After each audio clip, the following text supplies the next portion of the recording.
ইলিশ মাছের মাথা ও লেজ দিয়ে সবজি দিয়ে ঝোল করছি আমি আজকে, সাথে ডাঁটা ও কুমড়ো দিয়েছি।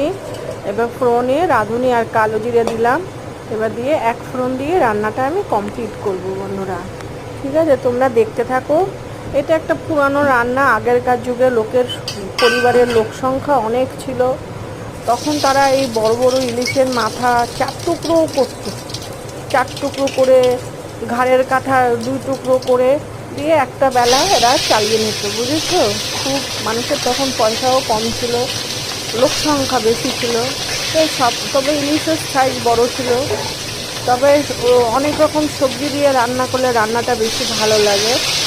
তো এটার মধ্যে কাঁঠালের দানাও দেওয়া যায়, ঠিক আছে, দেওয়া যায়, বেগুন দেওয়া যায়, একটু আলুও দেওয়া যায়।